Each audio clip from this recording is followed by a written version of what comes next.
Hello friends, आप सभी का स्वागत है आपके अपने चैनल पॉलिटेक्निक क्लासेस में। तो फ्रेंड्स, जैसा आपको पता है हम SGP switch gear and protection start कर चुके हैं। आज हम स्विच गियर एंड प्रोटेक्शन का सेकंड लेक्चर देखने वाले हैं। सेकंड लेक्चर में हम पढ़ेंगे चैप्टर नंबर 2। तो फ्रेंड्स, अगर बात करें सेकंड चैप्टर की, तो सेकंड चैप्टर है हमारा स्विच गियर। तो आज हम स्विच गियर में फ्रेंड्स जानेंगे स्विच के बारे में और सर्किट ब्रेकर के बारे में। तो फ्रेंड्स, अगर अभी तक आप हमारे चैनल पर नए हैं और चैनल को सब्सक्राइब नहीं किया है तो चैनल को सब्सक्राइब कर लीजिएगा, घंटी वाले बेल आइकन को प्रेस कर लीजिएगा, जिससे हम जितने भी वीडियो अपलोड करें उसका नोटिफिकेशन आप तक पहुंच जाए। और अगर आपको पीडीएफ प्राप्त करना है तो आप हमारे टेलीग्राम ग्रुप को ज्वाइन कर लीजिएगा। टेलीग्राम ग्रुप का लिंक हमने इस वीडियो के डिस्क्रिप्शन में आपको प्रोवाइड करा दिया है। तो चलिए स्टार्ट करते हैं आज का सेशन। तो फ्रेंड्स, जैसा आपको पता है कि चैप्टर नंबर 2 जो है वो हमारा स्विच गियर है। स्विच गियर में हम पढ़ने वाले हैं फ्यूज। तो अगर फ्रेंड्स फ्यूज की बात करें तो सबसे पहला पॉइंट जो है फ्यूज का वो यही है कि फ्यूज एक प्रकार की सुरक्षा डिवाइस है जो हमारे परिपथ को सुरक्षा प्रदान करने वाली है। फ्रेंड्स, अगर बात करें स्विच की, तो स्विच को हम सेकंड पॉइंट ये है स्विच का कि हम स्विच को सीरीज में कनेक्ट करेंगे। फ्रेंड्स, उसका रीजन है, रीजन क्या है? अगर बात करें फ्रेंड्स सीरीज कनेक्शन की या फिर सीरीज में कनेक्ट करने का रीजन की बात करें, तो अगर हम सीरीज में स्विच को कनेक्ट कर देते हैं और अगर किसी प्रकार का फॉल्ट उत्पन्न होता है, ओवर करंट या फिर शॉर्ट सर्किट की कंडीशन आती है, तो इस सिचुएशन में क्या होगा कि करंट की वैल्यू इंक्रीज होगी। जब करंट की वैल्यू इंक्रीज होगी तो स्विच सीरीज में लगाने का पर्पस यही था कि जब ज्यादा से ज्यादा करंट फ्लो होगा तो टोटली करंट आपके फ्यूज से फ्लो होगा, और जब फ्यूज से फ्लो होगा तो हाई अमाउंट में करंट जब फ्यूज के माध्यम से फ्लो होना शुरू हो जाएगा तो जो फ्यूज है वो आपका हीट के प्रिंसिपल पर वर्क करेगा, या फिर आप ये बोल सकते हो कि उसमें प्रभाव के प्रिंसिपल पर काम करने वाला है, इलेक्ट्रिसिटी के हीटिंग इफेक्ट पर काम करने वाला है। तो वहां से जब ज्यादा करंट फ्लो होगी तो वहां पर हीट जनरेट होना शुरू हो जाएगी। जब हीट जनरेट होना शुरू हो जाएगी तो वहां हो सकता है मे बी अधिक हीट के कारण फ्रेंड्स वहां पर आर्क जैसी कंडीशन उत्पन्न हो जाए, आग लग जाए। तो यहां पर ये वाले पॉइंट पर हम बात करेंगे पहले फ्यूज की। तो फ्यूज क्या है? एक इलेक्ट्रिकल डिवाइस है जो ओवरलोड और शॉर्ट सर्किट फॉल्ट से प्रोटेक्शन प्रोवाइड करता है। किसको प्रोटेक्शन प्रोवाइड कराता है? हमारे जो नेटवर्क है उसको, नेटवर्क कह लो या कोई इलेक्ट्रिकल डिवाइस कह लो या फिर इलेक्ट्रिकल मशीन कह लो, जो जिसका भी हमको प्रोटेक्शन प्रोवाइड कराना है। सेकेंड पॉइंट है फ्रेंड्स जो वर्किंग प्रिंसिपल है, सबसे ज्यादा इंपॉर्टेंट आपका सेकेंड पॉइंट होने वाला है, क्योंकि पहला तो इसकी डेफिनेशन ही है कि एक प्रकार का जो फ्यूज है वो इलेक्ट्रिकल डिवाइस है जो शॉर्ट सर्किट और ओवरलोड की स्थिति या कंडीशन में जब फॉल्ट उत्पन्न होता है उससे ये प्रोटेक्शन प्रोवाइड कराता है। सेकंड पॉइंट सबसे ज्यादा इंपॉर्टेंट इसलिए जरूरी है क्योंकि जो हमारा वर्किंग प्रिंसिपल है फ्यूज का वो हीटिंग इफेक्ट पर, जो आपका इलेक्ट्रिसिटी है उसके हीटिंग इफेक्ट पर काम करने वाला है। अगर हम बात करें इस वाले पॉइंट की या सेकंड वाले पॉइंट की बात करें, तो सेकंड पॉइंट का मतलब यह है कि अगर हम हीट के नियम की बात करें, हीट जूल्स लॉ की बात कर लें या इलेक्ट्रिसिटी के हीटिंग प्रिंसिपल की बात कर लें, तो H बराबर I² RT एक फॉर्मूला होता है जिसको हम यहां पर लिख नहीं पाए हैं। फ्रेंड्स, आप लिख लीजिएगा H बराबर I² RT। अगर हम बात करें हीट के फ्रेंड्स, तो यहां पर जितने हाई अमाउंट में करंट फ्लो होगा और आपका रेजिस्टेंस और साथ के साथ कितने समय तक वो फ्लो हो रहा है करंट, उन सबके मल्टीपल के इक्वल आपकी हीट जनरेट होना शुरू होगी। यहां पर जब हाई अमाउंट करंट यहां पर फ्लो होगा आपके सिस्टम में तो वहां पर हीट ज्यादा फ्लो होगी, हीट ज्यादा इंड्यूस होगी, हीट ज्यादा वहां पर डेवलप होगी, और जितनी ज्यादा हीट डेवलप होगी हो सकता है मे बी वो जो डिवाइस है वो बर्न हो जाए या फिर वहां पर स्पार्किंग क्रिएट होना शुरू हो जाए। तो ये तो था इसका फ्यूज की जो स्केचिंग है या फिर फ्यूज का जो डेफिनेशन है वो था, या फ्यूज का इंट्रोडक्शन था ये। नेक्स्ट की बात कर लें फ्रेंड्स, सिंबल ऑफ फ्यूज। तो सिंबल ऑफ फ्यूज की बात कर लें तो 3 प्रकार के यहां पर सिंबल हैं। एक मैंने यहां बनाया नहीं है, लास्ट वाला थर्ड वाला यहां में बना रहा हूं फ्रेंड्स, ये है।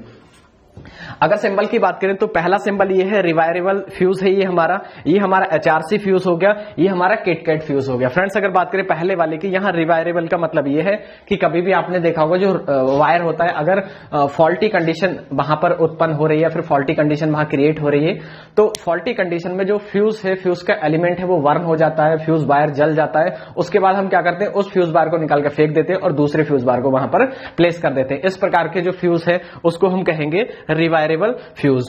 नेक्स्ट है हमारा HRC फ्यूज। फ्रेंड्स, अगर बात करें HRC फ्यूज, तो HRC फ्यूज हमारा इंडस्ट्रियल फ्यूज है। इंडस्ट्रियल में जो भी हमारी मशीन है, मोटर्स हैं, जो भी हमारे उपकरण यूज हो रहे हैं, जो हाई वोल्टेज कैपेसिटी पर जो यूज करने वाले हैं, जिनकी जो कैपेसिटी है, जो रेटिंग है वो सब बहुत हाई है, बहुत हाई अमाउंट के जो आपके एलिमेंट हैं उनको प्रोटेक्शन प्रोवाइड कराने के लिए हम क्या यूज करते हैं, HRC फ्यूज। इसकी फुल फॉर्म होती है friends high rapturing capacity fuse. Last है आपका किटकैट फ्यूज, जो जनरली हम घरों में यूज करते हैं। आपने देखा होगा ये हम एंशिएंट पहले समय से हम इसको यूज करते आ रहे हैं, बहुत पुराने समय से, एंशिएंट टाइम नहीं कहेंगे, बहुत लॉन्ग टाइम से। जब हम हमारे पास सर्किट ब्रेकर या फिर जो हमारे HRC फ्यूज हैं या फिर किटकैट जो रिवायरेबल जो फ्यूज है इनका विकास नहीं हुआ था, उससे पहले हम यूज करते थे किटकैट फ्यूज। किटकैट फ्यूज होता है फ्रेंड्स, एक हमारे पास बेस होता है, बेस को हम जहां भी हमको उसको प्लेस करना होता है वहां लगा देते हैं, और एक उसके ऊपर होता है होल्डर टाइप का, तो होल्डर को हम उस पर लगा देते हैं और उसी में होता है हमारा फ्यूज एलिमेंट। तो ये रहा तीनों प्रकार के फ्रेंड्स सिंबल्स। नेक्स्ट की बात करें फ्रेंड्स, नेक्स्ट एडवांटेज और डिसएडवांटेज को जानने से पहले हमको ये पता होना चाहिए कि जो हमारे पास फ्यूज है उसको हम कैसे कनेक्ट करते हैं। तो कनेक्शन ऑफ फ्यूज की बात कर लें तो फ्रेंड्स यहां पर हमारा कनेक्शन ऑफ फ्यूज है, ये रहा हमारा ट्रांसफार्मर फ्रेंड्स, ये ट्रांसफार्मर है, ये हमारा फ्यूज है, सीरीज में कनेक्टेड है, ये हमारा प्रोटेक्टिंग डिवाइस है जिसको भी हमको प्रोटेक्शन प्रोवाइड कराना है। अगर बात करें इस वाले सिस्टम की तो यहां पर हो सकता है हमारा मोटर हो सकता है यहां पर हमारा जनरेटर हो, या हो सकता है मे बी कोई दूसरा डिवाइस यहां पर कनेक्टेड हो जो वर्किंग कंडीशन में हो। नेक्स्ट है हमारा, अगर इस वाले पॉइंट की बात करेंगे, ये फ्यूज है, फ्यूज हमने सीरीज में कनेक्ट कर रखा है फ्रेंड्स। अब होगा क्या, यहां से हमने क्या किया, हमने अपने ट्रांसफार्मर, यहां पर ये ट्रांसफार्मर है, यहां से हमारी सप्लाई आ रही है। तो अगर हम इस प्रकार के ट्रांसफार्मर की बात करेंगे, ये एक प्रकार का हमारा डिस्ट्रीब्यूशन ट्रांसफार्मर है या सप्लाई ट्रांसफार्मर बोल सकते हैं। तो जब भी सप्लाई ट्रांसफार्मर होता है तो वो हमारा स्टेप डाउन ही होता है फ्रेंड्स। तो ये स्टेप डाउन ट्रांसफार्मर है, हो सकता है मे बी 3 फेज जो पावर है उसका सप्लाई करता हो, लेकिन ये स्टेप डाउन करेगा, यहां पर हाई वोल्टेज होगा, इधर लो वोल्टेज होगा, यहां ज्यादा वोल्टेज है, यहां कम वोल्टेज होगा फ्रेंड्स। तो कम वोल्टेज का यहां सप्लाई करेगा, जब सप्लाई करेगा तो इस वाले रीजन से यहां पर करंट फ्लो होना शुरू होगा, और जब सप्लाई आएगी फ्रेंड्स यहां पर, तो हमने बताया कि ये क्या है, ये फ्यूज जो है वो सीरीज में कनेक्टेड है। अब फ्यूज सीरीज में कनेक्टेड होने का रीजन बता चुके हैं कि जब भी कभी सीरीज में फ्यूज कनेक्टेड होगा या सीरीज कनेक्शन की बात करेंगे तो अगर फॉल्ट उत्पन्न होगा उस स्थिति में, उस सिचुएशन में जो करंट है वो हाई अमाउंट में फ्लो होना शुरू हो जाएगा, और हाई अमाउंट में करंट फ्लो होना शुरू हो जाएगा। तो जो सीरीज की सिचुएशन है, अगर सीरीज में कोई भी डिवाइस कनेक्टेड होगी तो टोटल करंट आपकी डिवाइस से फ्लो होना शुरू हो जाएगा।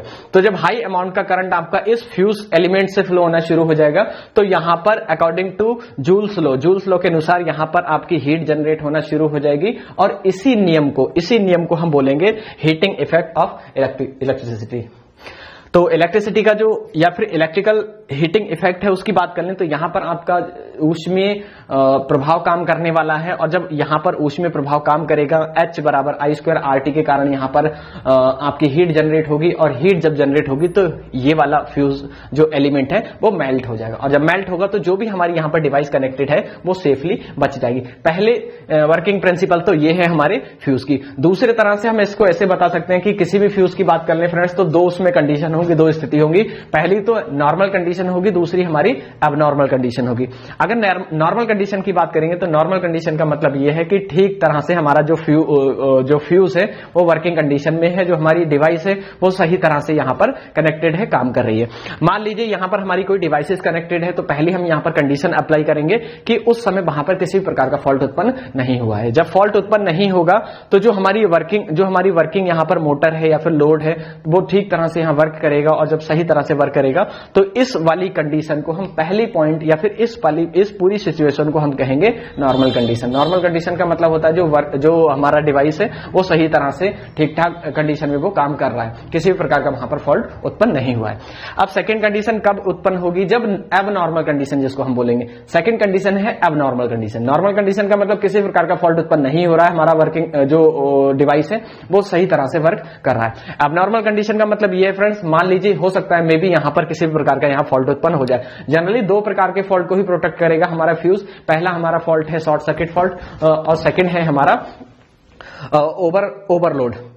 ओवरलोड कैसे होगा फ्रेंड्स, पहले हम शॉर्ट सर्किट की बात करेंगे फिर ओवरलोड की बात करेंगे। यहां पर हमारा शॉर्ट सर्किट हो गया, सपोज दैट यहां पर हमारी जो डिवाइस कनेक्टेड है उसमें शॉर्ट सर्किट हो गया। अब जब शॉर्ट सर्किट होगा फ्रेंड्स इस डिवाइस में तो जो करंट है उसकी वैल्यू 1.5 टाइम्स उसके रेटेड करंट से इंक्रीज हो जाना है। जब ज्यादा बढ़ेगी 1 1.5 गुना करंट ज्यादा बढ़ जाएगी, तो मान लीजिए यहां पर जो डिवाइस कनेक्टेड थी 100 एम्पियर के लोड पर वर्किंग थी उसकी, या फिर 100 एम्पियर पर वो काम कर रही थी, कार्यरत थी, तो जब आपका फॉल्ट उत्पन्न होगा तो 1.5 टाइम्स अगर उसकी निकालेंगे वैल्यू, 1.5 गुना ज्यादा निकालेंगे तो 150 एम्पियर हो जाएगी। और 150 एम्पियर यहां पर जो हमारा फ्यूज एलिमेंट कनेक्टेड है वो इसकी रेटेड कैपेसिटी से लगा हुआ है। मतलब 100 एम्पियर की अगर यहां पर हमारी डिवाइस कोई कनेक्टेड है तो 100 प्लस माइनस 5 105 या 95 रेटिंग तक का यहां पर हमारा फ्यूज लगा रहेगा, जिससे सिर्फ 5 का ही उसमें वेरिएशन देखने को मिलेगा। जब 5 का यहां वेरिएशन देखने को मिलेगा तो जब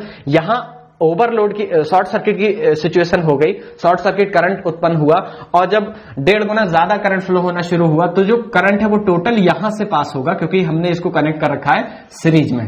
अब सीरीज में कनेक्ट करने का रीजन आपको बता दिया था कि सीरीज में कोई भी डिवाइस कनेक्टेड होगी तो टोटल करंट पास होगी हमारे उसी डिवाइस से, जैसे यहां पर हमने फ्यूज को इसके सीरीज में कनेक्ट कर रखा है।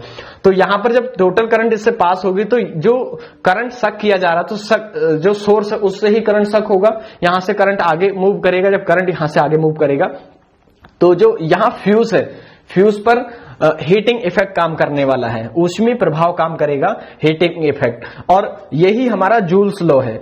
अब जब फ्रेंड्स यहां पर जूल्स लॉ काम करेगा तो जूल्स लॉ का हमने फॉर्मूला लिख दिया, H बराबर I²RT।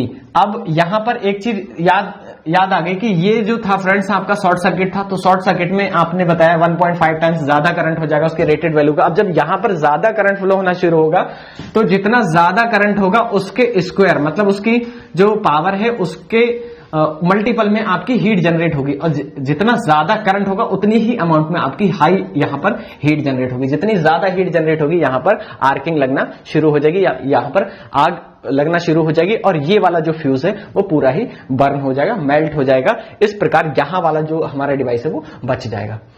दूसरा फॉल्ट है हमारा ओवरलोड। अब फ्रेंड्स ओवरलोड का मतलब क्या है? सपोज यहां पर हमारी एक मोटर काम कर रही है 100 एम्पियर की।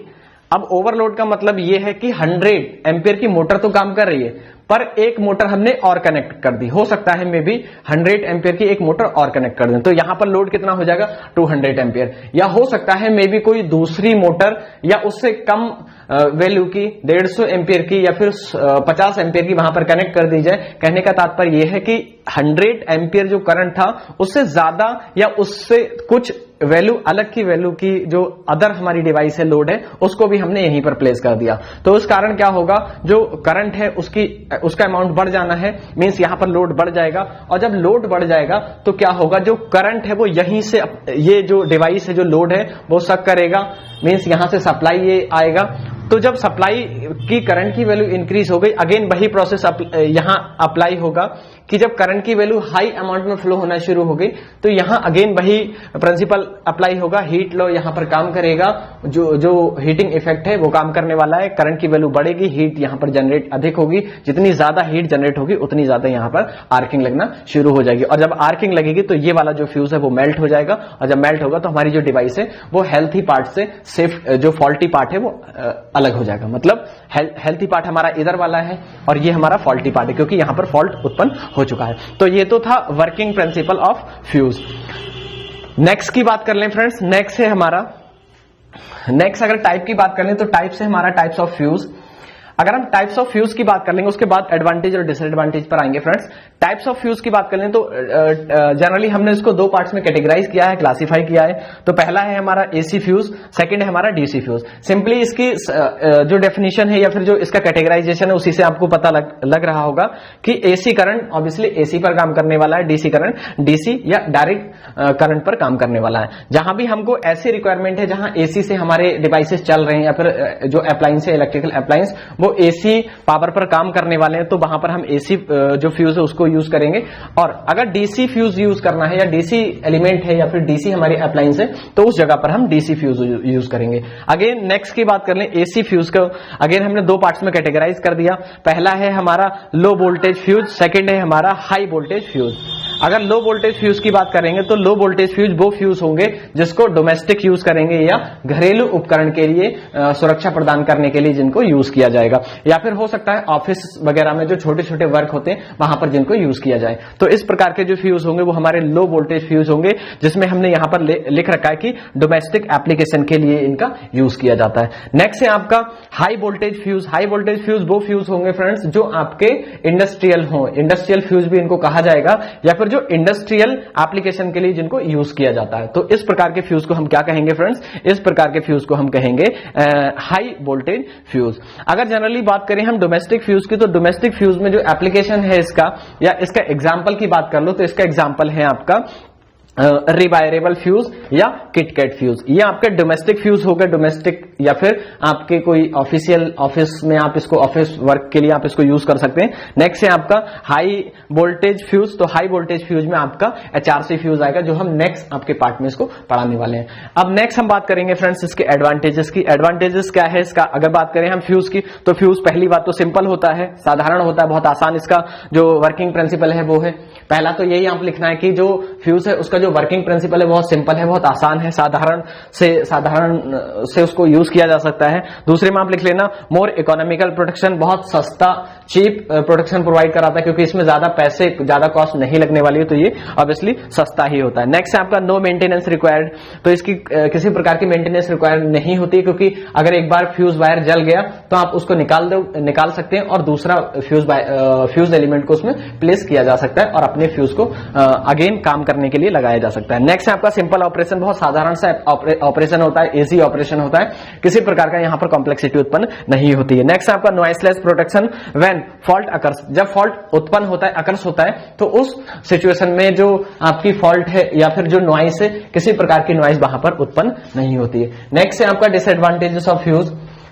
डिसएडवांटेज की बात करें फ्रेंड्स, तो इसके सबसे ज्यादा जो डिसएडवांटेज है वो यही है कि मोर टाइम टेकिंग, सबसे ज्यादा यहां पर समय लगता है, समय ज्यादा लग जाता है। क्योंकि पहले क्या होगा फ्रेंड्स, समय ज्यादा लगने का रीजन क्या है? समय ज्यादा लगने का रीजन ये है कि जब यहां से पहली चीज तो करंट ज्यादा यहां पर निकलेगी, मतलब यहां से करंट हाई अमाउंट में फ्लो होना शुरू होगा, तो धीरे धीरे क्या होगा, यहां वाला जो एलिमेंट है वो हीट जब जनरेट होगी तो धीरे धीरे ही हीट जनरेट होगी। जब हीट जनरेट होगी धीरे धीरे, तो यहां वाला जो वायर है वो धीरे धीरे गर्म होगा और मेल्ट होना शुरू हो जाएगा। तो ये जो प्रोसेस है ये स्लोली होगी, या फिर कुछ टाइम टेकिंग है, कुछ ज्यादा समय ले सकती है। नेक्स्ट है आपका fuse wire replace again and again. बार बार अगर कोई ऐसा यहां पर फॉल्ट उत्पन्न हो रहा है कि बार बार हमारा फ्यूज वायर मेल्ट हो जा रहा है, जल जा रहा है, तो हमको क्या करना पड़ता है? बार बार हमको रिप्लेस करना पड़ता है। तो इस कारण समय ज्यादा लगता है, और दूसरी बात बार बार हमको रिप्लेस करने की रिक्वायरमेंट होती है। तो हम क्या कर पाते हैं कि सही टाइम पर उसको सेट नहीं कर पाते, जिससे क्या होता है समय फिर से वही पॉइंट दोहराया जाएगा जो फर्स्ट वाला था कि आपका समय ज्यादा लग जाएगा जब आप उसको बार बार रिपेयर करोगे। फ्रेंड्स, ये तो था आज का आपका पहला पार्ट। इसके बाद हम जस्ट इसका सेकंड पार्ट लेकर आएंगे। तो अगर आप हमारे चैनल पर नए हैं और आपने अगर हमारे चैनल को सब्सक्राइब नहीं किया है तो चैनल को सब्सक्राइब कर लीजिएगा, अपने साथियों के साथ इसको शेयर भी कर लीजिएगा, क्योंकि एग्जाम बहुत पास है फ्रेंड्स, नजदीक है। हम आपका 8 से 10 लेक्चर में पूरी जो आपकी SGP है उसको कवर करने वाले हैं। तो चलिए मिलते हैं नेक्स्ट लेक्चर में, तब तक के लिए bye bye, take care, thanks for watching.